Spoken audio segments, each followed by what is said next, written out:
Գիդու գալիս։ Հսվեք սո։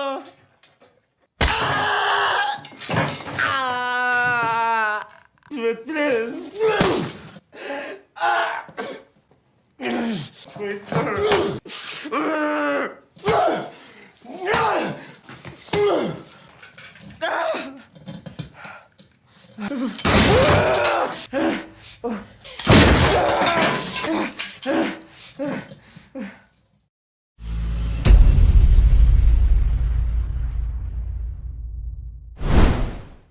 Բրունո Համելը վիրաբույժը, ով ապրում է իր կնոջ Սիլվիի պատկերասրահի համակարգողի և իրենց դստեր Ժասմինի հետ, ով սպասում է իր ծննդյան խնջույքին 2 շաբաթից, չնայած դրան, նա ցանկանում է իր հրավիրատոմսերը բաժանել հենց այսօր դասերից հետո։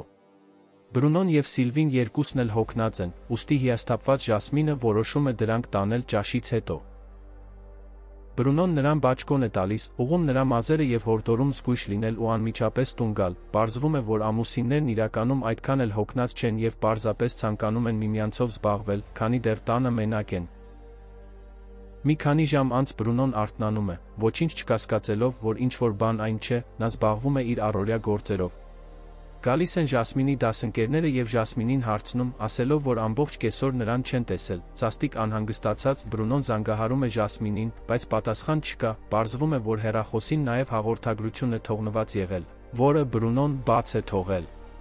Սիլվին հանդիմանում է նրան, որ իրեն ավելի շուտ չի արթնացրել, ավելի ուշ նրանք հանդիպում են ոստիկանների հետ և տեղեկություններ տալիս Ժասմինի մասին նրա որոնումներն արագացնելու համար, Բրունոն որոշում է օգնել ոստիկաններին որոնումների հարցում, և նրանք որոշում են սկսել այգուց ու գնալ դեպի դպրոց տանող նրա ճանապարհով։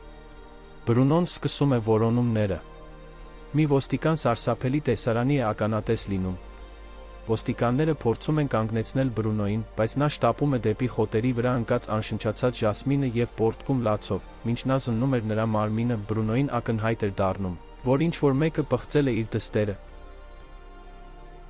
Այդ ընթացքում Սիլվին անհամբեր սպասում է Ժասմինի մասին լուրերի, չիմանալով դստեր սարսափելի ճակատագրի մասին։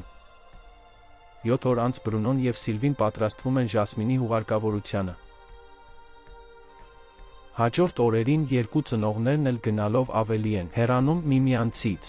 միշտ ապշած են ու ընկճված և այլևս չեն կարողանում նորմալ զրուցել։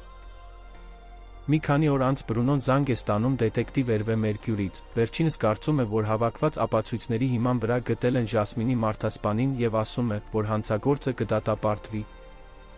Գործի մասին հայտնում են հեռուստատեսությամբ, որտեղ կասկածյալը ներկայացվում է որպես 31-ամյա Էնթոնի Լեմոր, նախկինում դատապարտված, նրա վերջին գործը կարճվել էր ապացույցների բացակայության պատճառով, սակայն այս անգամ դատախազները հավաստիացնում էին, որ նա կբանտարկվի, Բրունոն կատաղում է, տեսնելով հանցագործի հանգիստ դեմքը, Սիլվին սկսում է լաց լինել։ Շուտով Բրունոն կրկին այցելում է այն վայրը, որտեղ գտել էին Ժասմինին։ Ավելի ուշ նա որոշում է վերադառնալ աշխատանքի, իրեն զբաղված պահելու համար, և մտածում է, որ Սիլվին նույնպես պետք է դա անի, այնուամենայնիվ, Սիլվին հրաժարվում է, քանի որ չի ցանկանում մոռանալ կատարվածը։ Աշխատելու փոխարեն Բրունոն անտառում մի լքված խրճիթ է գտնում և ներս մտնում, այնտեղ նա ատրճանակ է գտնում և հաջորդ օրերին սկսում է պատրաստվել, մտքում ունենալով միայն մեկ բան՝ վրեժխնդրություն։ Այդ գիշեր Բրունոն և Սիլվին նստում են լուռ ընթրիքի, Սիլվին հարցնում է, թե ինչպես է նա անցկացրել իր օրը։ Բրունոն պատասխանում է, որ հիվանդանոցում է եղել, սակայն կինը գիտի, որ նա ստում է, քանի որ չի կարողացել գտնել նրան աշխատավայրում։ Օգտագործելով մեծ գումար, Բրունոն վարձում է 2 տղամարդու խրճիթում իր համար որոշ աշխատանքներ կատարելու համար։ Նա գործարքն ավելի շահավետ է դարձնում, խոստանալով օրական $10,000 մեկ շաբաթ շարունակ, եթե տղամարդիկ լռեն, երբ ամեն ինչ պատրաստ է լինում, Բրունոն վերջին անգամ նայում է քնած Սիլվիին, նախքան իր առաքելությունը սկսելը։ Հաջորդ օրը, երբ Էնթոնին տանում են դատավարության, նրա մեքենան վարող պահակը կորցնում է գիտակցությունը, քանի որ Բրունոն նրան դեղ էր խմեցրել, Բրունոն ձևացնում է, թե օգնում է պահակին, բայց գողանում է տրանսպորտային միջոցը։ Նա քշում է դեպի մի լքված տարածք և քլորոֆորմի միջոցով քնեցնում Էնթոնիին, նախքան նրան մեկ այլ մեքենայի բեռնախցիկը դնելը։ Այդ ընթացքում դետեկտիվ Հերվեն ժամանում է այն վայրը, որտեղից գողացվել էր մեքենան, նա գնում է Բրունոյի մեքենայի մոտ, գտնում նրա ինքնությունը հաստատող փաստաթուղթը և խորը ափսոսանք զգում, իմանալով, թե ով է մեղավորը։ Հերվեն իր հետաքննության մասին հայտնում է Սիլվիին և հույս հայտնում, որ մի քանի օրից կգտնեն Էնթոնիի մարմինը։ Սիլվիի համար դժվար էր հավատալ այդ զեկույցին, քանի որ դա նման չէր Բրունոյին։ Այդ ընթացքում Բրունոն Էնթոնին տանում է անտառի խրճիթ եւ կապում նրան, նա Էնթոնին ձեռքերից կախում է օդում, ապա կապում սեղանին եւ պառկեցնում այնտեղ, քիչ անց Էնթոնին արթնանում է։ Նա աստիճանաբար սկսում է խուճապի մատնվել եւ օգնություն կանչել, հետո տեսնում է անկյունում նստած Բրունոյին, ով նայում էր իրեն եւ խնդրում է հայտնել, թե ինչ է կատարվում։ Բրունոն լռում է։ Էնթոնին ճանաչում է նրան որպես իր զոհի հայր եւ աղաչում Բրունոյին հավատալ, որ ինքը չի պղծել կամ վնասել Ժասմինին։ Նա խոստանում է օգնել Բրունոյին գտնել իսկական մարդասպանին, եթե նա իրեն ազատ արձակի, բայց Բրունոն պարզապես վերցնում է մուրճը եւ ջարդում նրա ծունկը, ինչի պատճառով Էնթոնին ցավից գոռում է, իսկ Բրունոն շարունակում է գարեջուր խմել։ Այնուհետև Բրունոն կապում է Էնթոնիի վիզը, թողնելով նրան ջարդված ծնկի անտանելի ցավից տառապելու, Բրունոն նրան այնտեղ է թողնում, վայելելով նրա գոռոցները մյուս սենյակից, որոնք երաժշտության պես էին հնչում իր ականջին։ Այդ ընթացքում Հերվեն ձեռք է բերում բանտի դրսի տեսագրությունները, որտեղ նրանք տեսնում են մի կերպարի, ով ներս է մտել, եւ ծրագրում են պարզել, թե ով է նա։ Մյուս կողմից Էնթոնին արթնանում է Բրունոյի կողմից իր վրա լցված դեղին մեզից, ով նաեւ կանգնում է նրա ծնկի վրա, օգնելու նրան արթնանալ երկրորդ օրվա համար։ Դրսում Բրունոն մի սատկած կենդանի է տեսնում եւ դրանով կերակրում է Էնթոնիին նրան կենդանի պահելու համար։ Առևանգման եւ Բրունոյի կասկածյալ լինելու մասին լուրերը սկսում են տարածվել, բայց այս ամենը նրա ծրագրի մեջ էր։ Բրունոն զանգահարում է Սիլվիին։ Նրան պատմում է Էնթոնիի ծունկը ջարդելու մասին եւ ասում, որ հիմա նրա հերթն է նրան պատժելու, սակայն Սիլվին պարզապես ուզում է, որ Բրունոն տուն վերադառնա։ Բրունոն մտածում է, որ ինքը պարտք է Ժասմինին եւ այդ պարտքը վճարում է Էնթոնիի կյանքի միջոցով։ Դետեկտիվ Հերվեն, ով լսում էր նրանց խոսակցությունը, զգուշացնում է Բրունոյին հանձնվել։ Բայց Բրունոն ծրագրում է Էնթոնիին կենդանի պահել մեկ շաբաթ մինչև Ժասմինի ծննդյան օրը, որից հետո նրան կսպանի եւ կհանձնվի։ Դետեկտիվ Հերվեն հասկանում է Բրունոյին, քանի որ իր կինը նույնպես անգութ կերպով սպանվել էր մի ավազակի կողմից։ Լսելով սա, Բրունոն պարզապես հարցնում է նրան, թե արդյոք նա անկեղծ է իր եւ իր կնոջ հանդեպ։ Բրունոյի կողմից հեռախոսը կախելուց հետո դետեկտիվ Հերվեն չի կարողանում պարզել նրա գտնվելու վայրը, այնուհետև Բրունոն վերադառնում է Էնթոնիի մոտ, նա վերցնում է իր որսորդական հրացանը եւ ուզում է հենց հիմա սպանել Էնթոնիին, բայց նա կրակում է նրա կողքին, ինչը ստիպում է Էնթոնիին վախից գոռալ։ Այդ ընթացքում դետեկտիվ Հերվեն տանն է, երբ նրա ամուսնական մատանին գլորվում է կնոջ սենյակի դռան տակ, նա չի կարողանում առերեսվել այդ տրավմային, ուստի զանգահարում է մի գործընկերոջ, որպեսզի նա գա իր տուն եւ վերցնի մատանին։ Խրճիթում Բրունոն վերադառնում է Էնթոնիի մոտ, ով այժմ խոստովանել է Ժասմինին վնասելու փաստը։ Նա աղաչում է Բրունոյին ներել իրեն, բայց Բրունոն արդեն կուրացած էր զայրույթից։ Նա կապում է Էնթոնիի բազուկները եւ սկսում ծեծել նրան ծանր շղթայով, մինչև նա ցավից գիտակցությունը կորցնում է։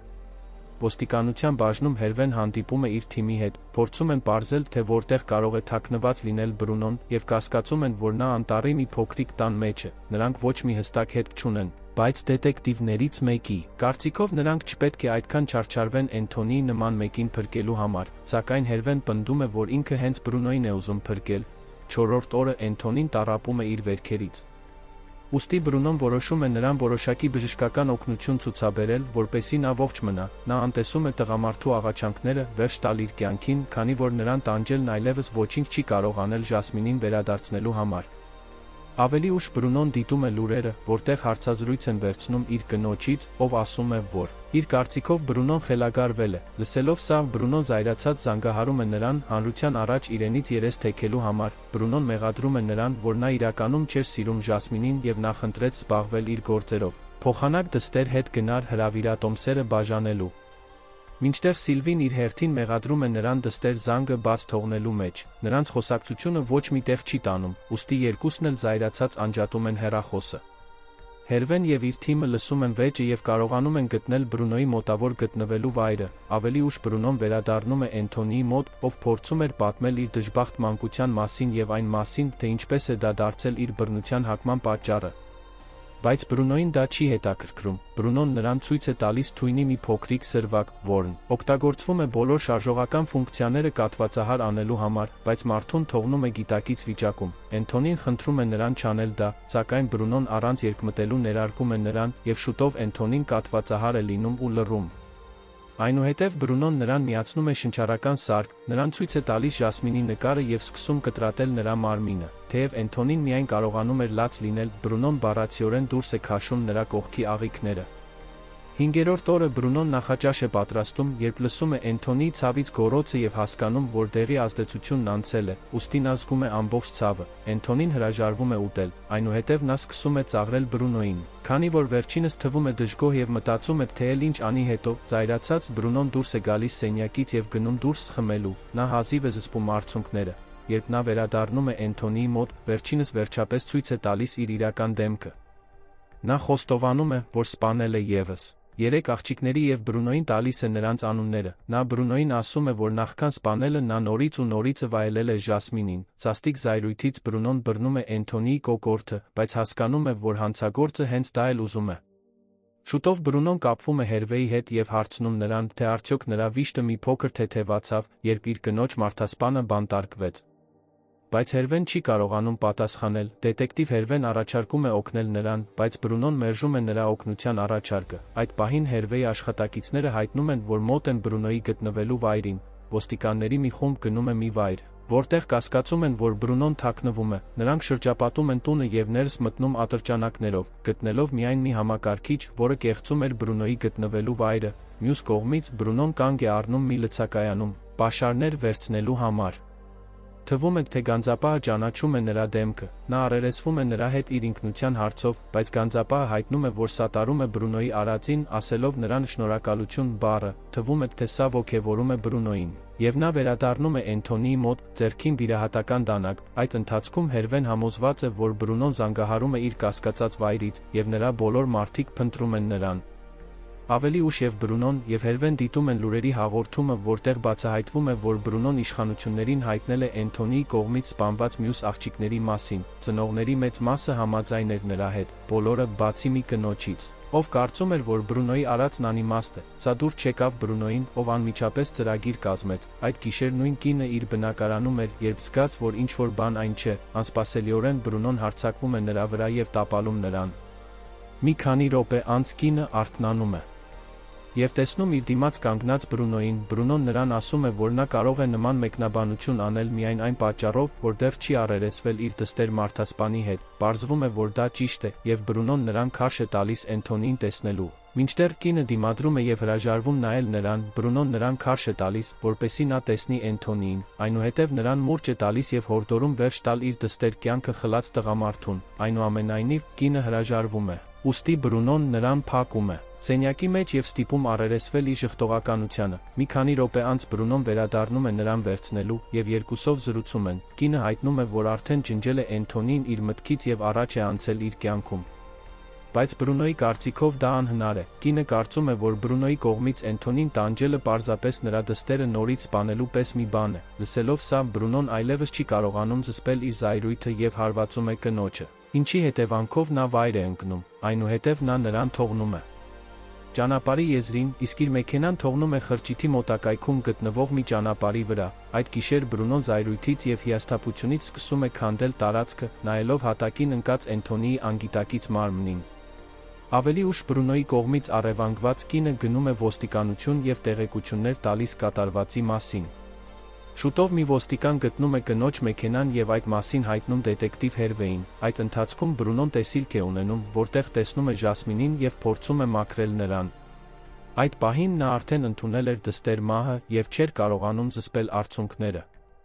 Այդ ընթացքում ոստիկաններն ու լրագրողները հավաքվում են Բրունոյի խրճիթից ոչ հեռու եւ սկսում են մոտենալ այնտեղ։ Ներսում Բրունոն ասում է Էնթոնիին, որ այսօր Ժասմինի ծննդյան օրն է։ Անսպասելիորեն, ի զարմանք բոլորի, նա արձակում է Էնթոնիին։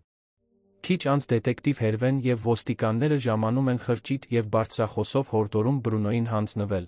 Բրունոն դուրս է գալիս տնից եւ առանց դիմադրության հանձնվում ոստիկանությանը։ Մինչ ոստիկանները կարդում էին նրա իրավունքները, մի լրագրող հարցնում է, թե արդյոք նա կարծում է, որ իր վրեժխնդրությունը ճիշտ էր։ Բրունոն պատասխանում է ոչ։ Բայց երբ նրան հարցնում են, թե արդյոք նա զղջում է իր արարքների համար, նա ասում է ոչ, եւ հենց այստեղ էլ ավարտվում է ֆիլմը։ Եթե հավանեցիք, բաժանորդագրվեք սեղմեք հավանել կոճակը։ Մեկնաբանություններում գրեք, թե որ ֆիլմը կուզեիք տեսնել մեր ամփոփմամբ։